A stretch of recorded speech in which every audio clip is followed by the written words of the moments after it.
Hey everyone, this is episode 4 of the Other Animals podcast. Today I want to talk about pet ownership.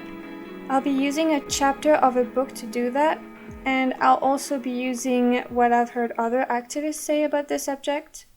So the book that I'm going to be using is called Veganism, the Future of an Illusion. It's basically a criticism and analysis of the vegan movement from a vegan perspective. It was published in 2022.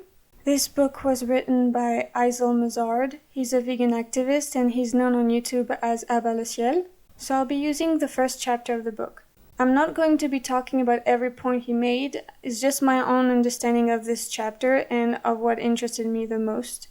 It's going to be triggering for some people, so please just keep in mind that this is intended to make humans better in their relationship to other animals. And I'll probably come back to this subject in a future episode because it can get quite complex, especially when it comes down to solutions. But that will make sense later in the episode. In the beginning of the chapter, he talks about how there is a before the rise of the internet and an after, especially when it comes to YouTube. Quote, "Before the rise of the internet, and of YouTube specifically, it would have been easy to say that the bulk of vegans were pet people, whose logic extended along a very clear dotted line from I love my cat to I love cows and chickens too, in the same way that I love my cat. This is not veganism, but petism. Not all petists are vegan, but not all vegans are petists. Indeed, the majority of donors to foundations like the RSPCA eat meat." End quote. So this is the first time I think I've heard this word petist and petism. He carries on to say that this doctrine has died with the internet because it was too weak and it couldn't endure exposure to basically better ideas on the internet. Quote, "It dies now, but will it drag the rest of the vegan movement into its grave along with it? In short, the answer is yes. A huge percentage of the money and institutional resources that could be available to build a better future for the vegan movement is unavailable because it has been monopolized by petism." End quote. He talks about the difference between petism and veganism as the difference between compassion and love for an animal in the sense of domestication versus the liberation basically of animals and them not being used by humans in any way, shape, or form. Quote, "The petists believe in a notion of compassion that is self-contradictory, self-serving, and immoral.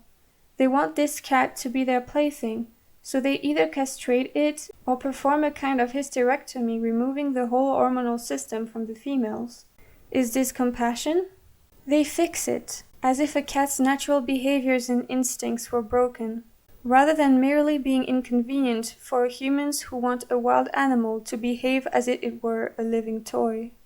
The petists then keep their captive animals on a couch watching television in conditions that would be considered inhumane for creatures in a zoo, and yet they regard this as the pinnacle of animal rights, arguing that it is our moral obligation, for example in the case of stray cats, feral dogs, etc., to provide these broken animals with a life of human comforts, fixing them and training them to be suitable for the entertainment of their human masters along the way."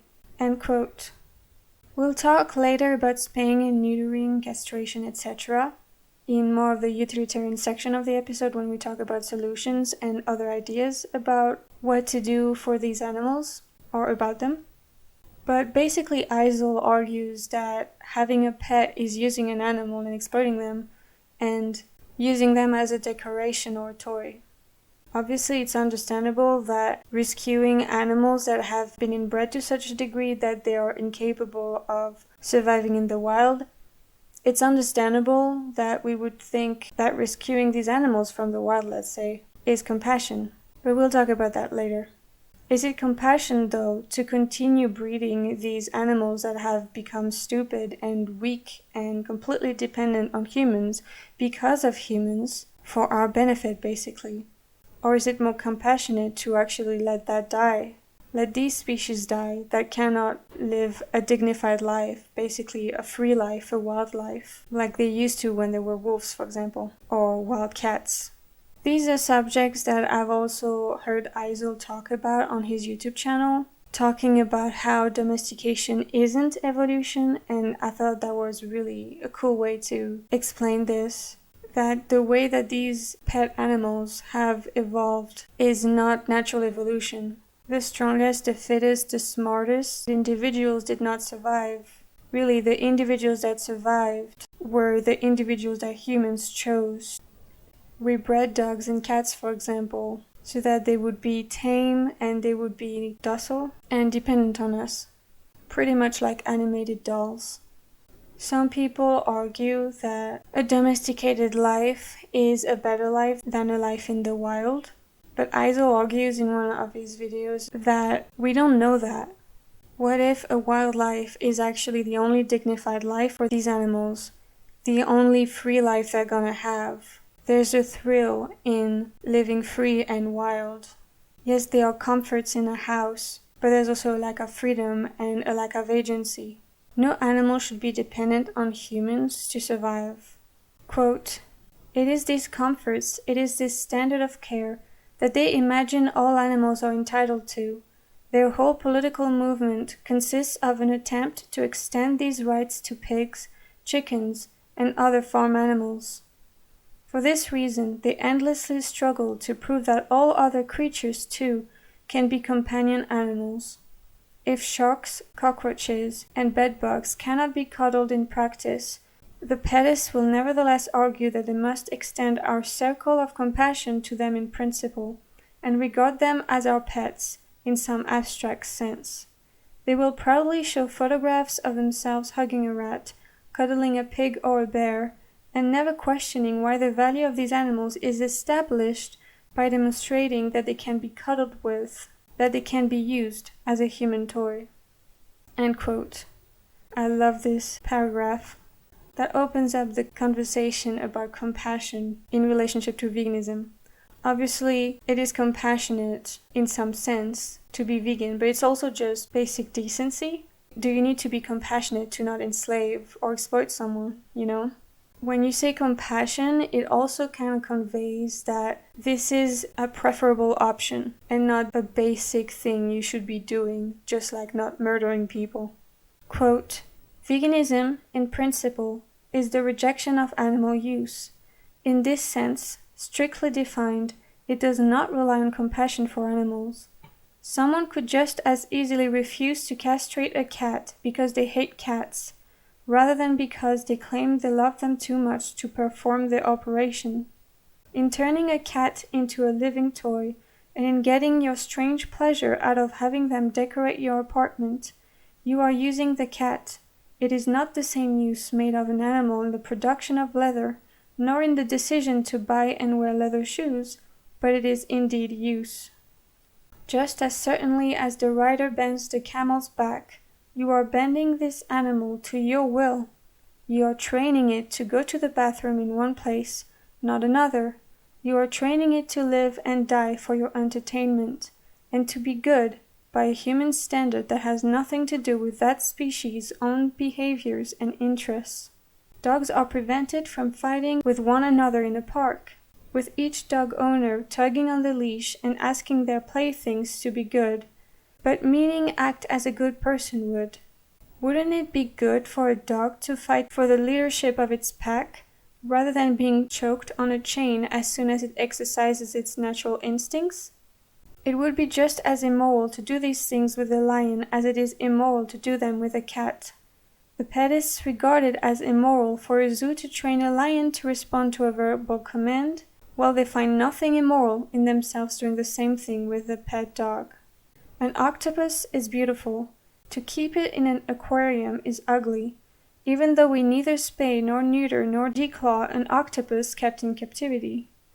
We do not train an octopus to enjoy being petted by a human hand, but dogs are trained from birth to pretend that they are happy with their captivity, their celibacy, their castration, their isolation for so many long hours while their owner is at work, their monotonous diet of dry kibbles, and their lifetime spent separate from all the instincts and activities that they would enjoy in the company of their own species in the wild.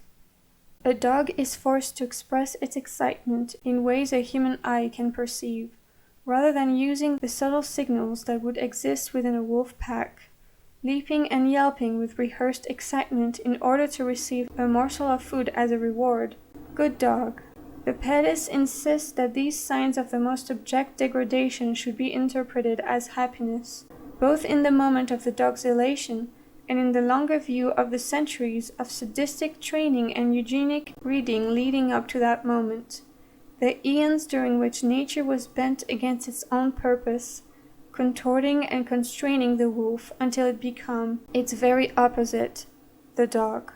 Feigned happiness is the animal's most important trick, and whether they know it or not, performing that trick is the only reason for the existence of their breed. What the owners want is the illusion that subjugation is happiness, not because they resent their own subjugation, not because they need to justify the degree of their own domestication, but instead because they crave a return to the carefree existence of childhood, emblematized by the family dog. End quote. I cannot help but quote almost the whole chapter. It's just so good. I've never heard this point before, that what we do to dogs and cats would be considered abusive in a zoo, in terms of training them to be a house pet. I thought that was a very good point. I was once in a podcast with other vegans, and in one episode we were talking about what is happiness for different species. What does that mean for a cat or for a bear or for a human to be happy? What do they need to be happy and to have a good life? Different species have different needs and different desires.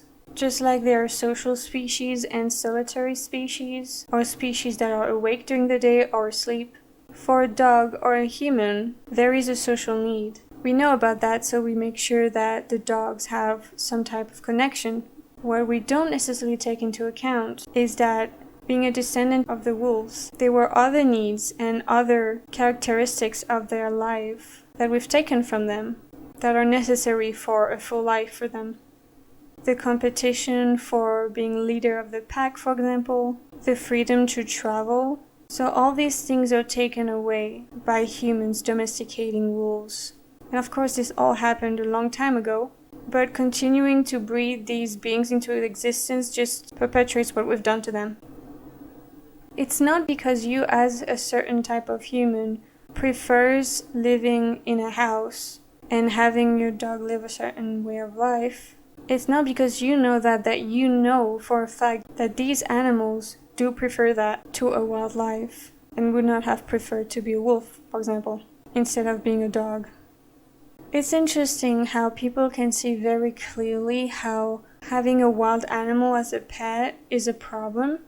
I mean, not all people, to be honest, but a lot of people understand that having a wild bird, for example, in a cage in your house is kind of messed up. And if someone doesn't see that, I think it's kind of wild.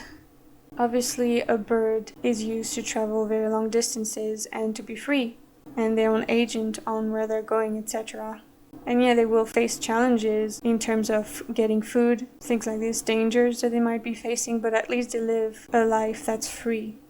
But when it comes to other animals like dogs and cats, because the cage is bigger, and because we have domesticated them to such a degree, it's harder for people to see that it's messed up. Just as messed up actually as a parrot. Obviously not talking about the solution and how to transition from a non-vegan world to a vegan world on this one, but at least we have to be very clear about pet ownership being a problem in and of itself first.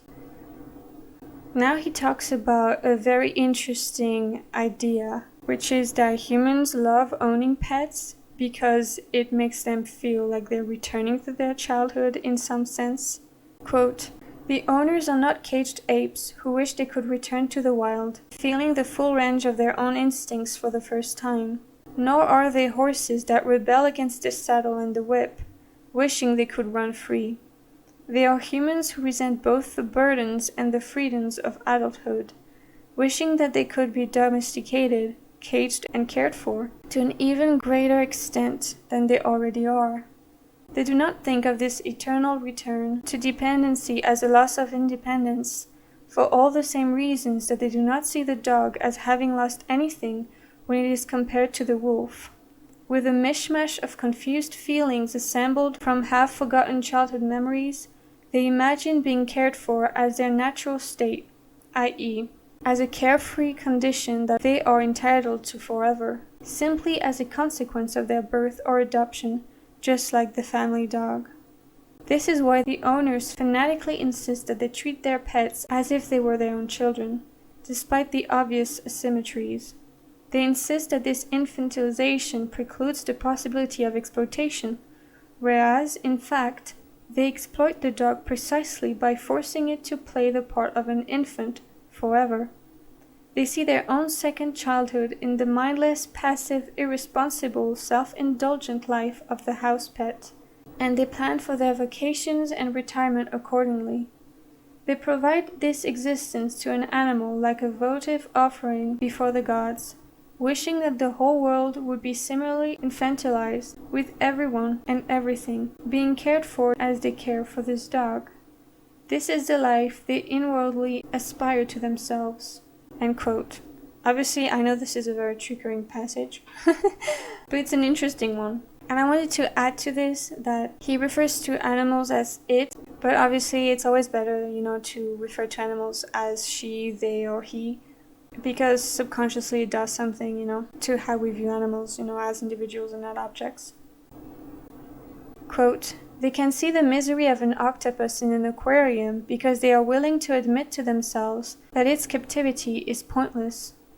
The pointlessness of the dog's life on the carpet and the couch next to the television is harder for them to see. Admitting it would entail that the owners recognize the pointlessness of their own lives as well. In breaking the dog's will and calling it happy, they create a symbol for their own captivity, and they try to transform its significance through sympathetic magic. They care for the dog in the same way that they wish some higher authority, paternal, political, or supernatural, would care for them in their turn. If that ever were to happen, the owners would discover, once they became the owned, that care from above can never compensate them for what they had lost from below. Another person's will, no matter how superior or sympathetic, can never console you for your own lack of spirit once it has been broken. Your nature can be taken from you, but it can neither be given to you nor given back. Your childhood can be taken from you, but it can never be given nor given back. The hand that feeds you is the same hand that beats you, that binds you, that breaks you. You and that dog, both, would bite the hand that feeds you if only you knew, stretching back over so many centuries, that it has always been the same hand. So it is that the petists collect donations to rescue feral dogs from the horrors of the wilderness, imagining that being trapped and trained to live in a proper home is the only happiness their species can ever know. Bowing, begging, and eating from the master's hand. We pretend that it would be difficult to accomplish the same arrangement with monkeys or even members of our own species, reducing them to a state of mentally and physically crippled dependency, so that the owners among us could practice their misplaced parental instincts in taking care of them, rendering them, through castration, eugenics, collars, chains, whips, etc., incapable of being anything better than infants, perpetually dependent on their owner's love. It wouldn't be difficult, it would be evil. With modern technology, how many decades would it take before we had a domesticated variety of monkeys or men who are as different from their wild ancestors as dogs are from wolves, being happy to sit up, beg, and roll over, just to be fed and fawned over, like any other house pet? How much time would it take for human life, also, to be, in this sense, fixed and broken? Whether you regard this peculiar kind of love as a caring instinct or a domineering one is irrelevant. The ugliest aspects of slavery are with us still, and they are being practiced by the same people who claim that speciesism is parallel to racism, and animal liberation parallel to the manumission of slaves. These same people have animals surgically modified, collared, chained, and trained. The petists never exploit these animals for work nor food, but put them through the strange drudgery of making human beings feel good about themselves. It is a kind of slavery that exists merely for the sake of their owner's self-esteem. Petism is the diametric opposite of veganism, but for the past 40 years, the petists have dominated veganism at every level, within the academic discourse, in the leadership of multi-million-dollar institutions, etc., to such an extent that the paper-thin commitment to eventually abolishing pet ownership espoused by Ingrid Newkirk and Gary Francione is normally mentioned as a footnote to an appendix, whereas images of them cuddling pets are very much on the front page of their fundraising efforts. End quote. Quote, "The petist philosophy is, in brief, that the whole world should be a petting zoo. The vegan philosophy entails that petting zoos should not exist at all." End quote. So this is all I'm gonna quote from the book. I know it was a lot, but I couldn't help myself. It's just well written, and I thought this was very interesting, albeit triggering for a lot of people, I think. So this also very, very much applies to service animals, obviously. All of it does. The benefit that humans get from exploiting or using animals does not really matter to enslave someone because you need that slave. It doesn't make it right. So now let's talk about potential solutions. How do we transition from a non-vegan world to a vegan world when it comes to pet ownership? Meaning, how do we transition from having so many animals like dogs, cats, or any animal that's been bred to be dependent on humans? How do we get from that to not having these species exist, or having these species evolve back to what they used to be, or to a version of them that is capable of being independent from humans and human exploitation? So first I'll go into what Eisel says about the potential transition solution, and then I'll go into what David C. Arenas thinks about it, and then I'll give my stance on it. So in the book, Eisel doesn't really address the solution, meaning what do we do in the transition phase. He kind of talks more about it in a video on YouTube. So he says that obviously first, to find a solution, we have to accept that there is a problem. And most people definitely do not recognize that pet ownership is a problem. When you have more minds to work on a problem, there is much more potential for finding solutions. He says that if we rescue an animal, the moral obligation we have is to provide them with the closest possible thing to a wildlife, and we should attempt to reintroduce them to the wild. He says it's not a perfect solution, but it's the best one. That the only happiness for them is found in their free life, their wild life, their dignified life, where they can meet their needs and they are free agents. He said some very interesting thing as well in a video on YouTube. He said that when vegans answer the overpopulation thing, meaning, when non-vegans say, well, what are you going to do with all these animals? If everybody goes vegan overnight, vegans usually say, well, it's going to be a gradual thing. It's not going to be overnight, so we're not going to breed them into existence, right? So he basically makes the point that this is a similar thing. Now on to David C. Arenas' stance on it. David says that he has a utilitarian stance when it comes to the transition to a vegan world when it comes down to pet ownership. Basically, he thinks that we should spay and neuter these animals that we have, like the cats and the dogs, etc., the ones that are dependent on humans, and make sure that they don't reproduce so that this doesn't carry on, but that these individuals are still cared for by humans and owned. In that generation would still be owned by humans and controlled to some degree. Because we have made them to be this way, we have bred them to be dependent on us and to be stupid and weak and unable to survive in the wild. And so in this sense, it is our responsibility to basically take care of these individuals, even if it is owning them within their, lifetime. And make sure that this does not continue by castrating them or whatever it is. Which is obviously not a perfect solution either, because it's messed up to castrate them and to own them still and control them and train them, etc. So for myself, I'm quite torn about this. I think there needs to be much more conversation about this, and hopefully we'll come up with better solutions.